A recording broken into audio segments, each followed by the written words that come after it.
火床、重要なのが結構熱を奪いますので作ってあげることです。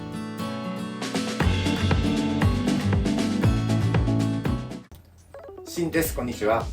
今日はバーナーを使う環境としてロー付け台、それから地金を溶かすための火床ですね、この2つについてご紹介してまいります。ロー付けに必要な環境として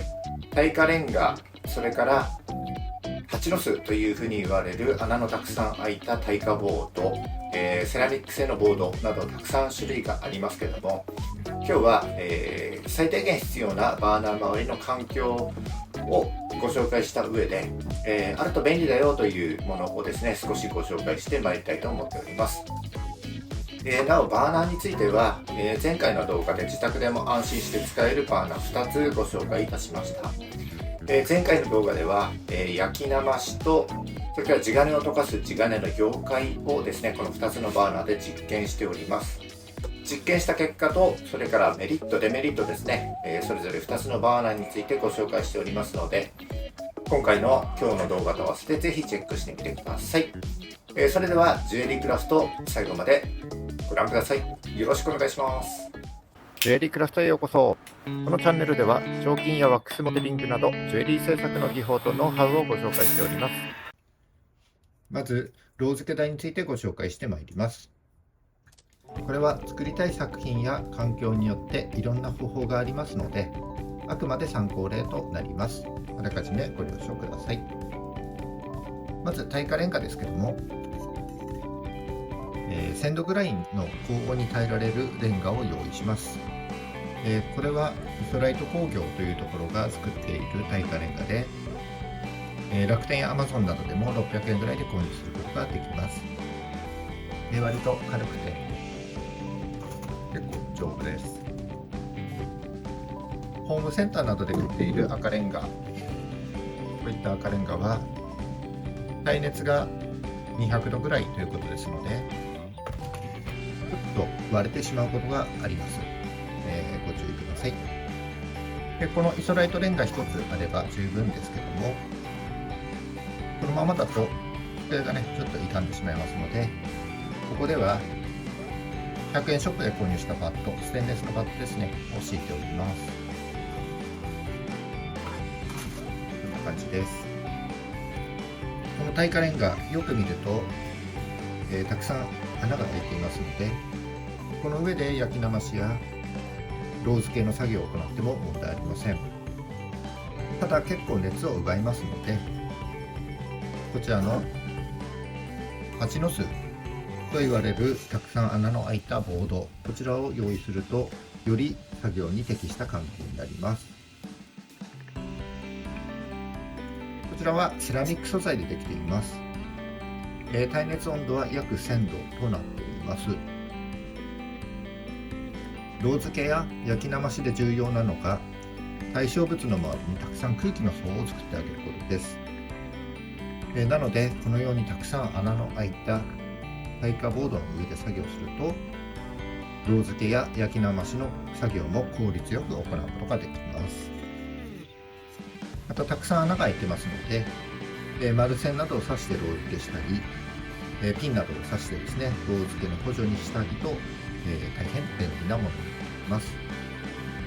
この蜂の巣も、楽天、アマゾンなどで売っていますので、今回の動画の概要欄に商品ページへのリンクを貼っております。ぜひチェックにしてみてください。この蜂の巣はセラミック素材でできておりますけども、セラミック製の素材は他にも便利なものがたくさんありますので、ちょっとご紹介したいと思います。まずセラミックウールです。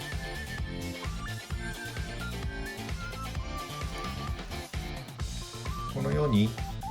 綿状になっているにもかかわらずですね、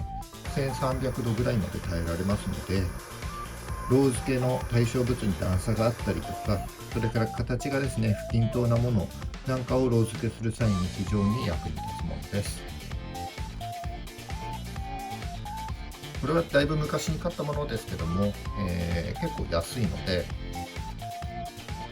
1袋ですね買っておくといざという時に非常に重宝すると思います。次にこのセラミックテープです。このように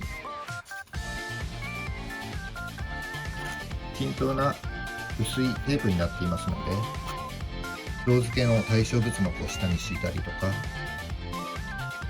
挟んだりとか、先ほどのセラミックウール同様ですね、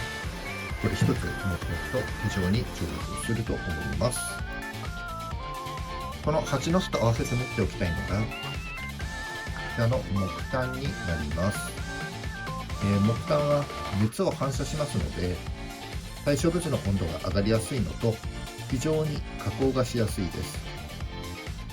こんな風に水を切ってあげると、ちょっとした地金がここで溶かすこともできます。また、くぼみを作ったり、ピンを刺してロー付けの対象物を固定したりと、とても便利ですので、こちらも、余裕があれば買っておくといいと思います。ちなみにこのイソライトのレンガですね、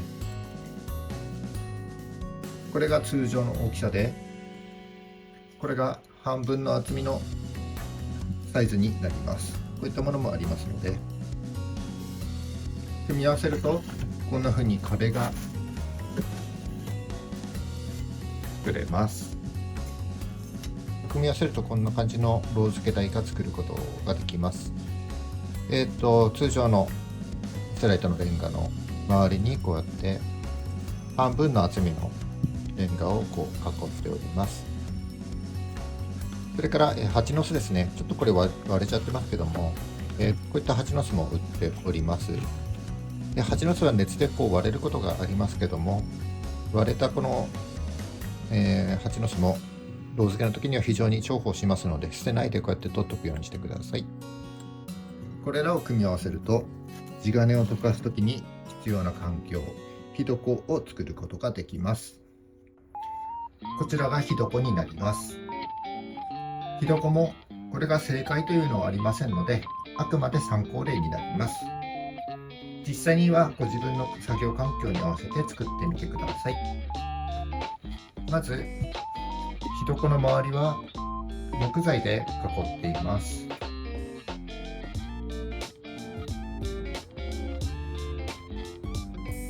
木材だけでは燃えてしまいますので、先ほどロー付け台でもご紹介したこのイソライトのレンガですね、こちらを敷き詰めて壁を作っています。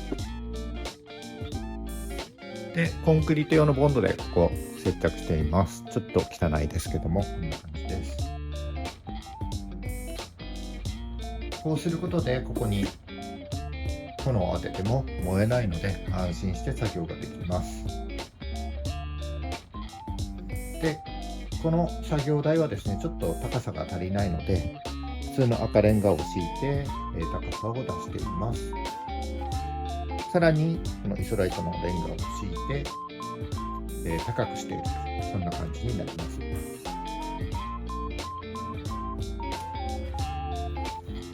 ロー付け台と違ってかなり大きな炎を使いますので、なるべく広い面積を取っていると、そんな感じになります。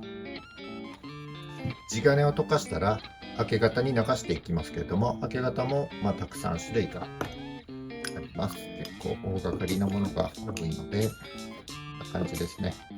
なるべく広くスペースを設けてあるというような感じになります。以上、今日はバーナーを使う環境について、ロー付け台、それから、地金を溶かすための火床、こちらをご紹介させていただきました。まとめると、ロー付け台、それから火床を作るために必要な材料は、耐火レンガ、蜂の巣、耐火レンガを敷くためのステンレスバットなどになります。壁を作る場合はコンクリートボンドなどがあるといいと思います。そしてあると便利だよという、ものについて、セラミックウール、セラミックテープ、木炭をご紹介させていただきました。こちら、あると焼きなましやロー付けに非常に重宝すると思いますので、余裕があればぜひ買ってみてください。ぜひ今日の動画を参考にしていただいて、自分なりのロー付け台、それから一子を作ってみてください。僕のこのチャンネルジュエリークラフトでは、彫金やワックスモデリングなどの技法やノウハウをどんどんご紹介していきたいと思っております。忘れずにチャンネル登録して帰ってくださいね。それじゃあジュエリークラフト、また次回もお楽しみに。バイバイ。最後までご視聴いただきありがとうございます。このチャンネルはウェブサイトジュエリークラフトと連動しております。写真や図解とともに記事として詳しく解説していますので、合わせてチェックしてみてください。インスタもやっています。いつでも気軽に見返せる動画や図解を投稿しておりますので、こちらも合わせてチェックしてみてください。チャンネル登録もよろしくお願いいたします。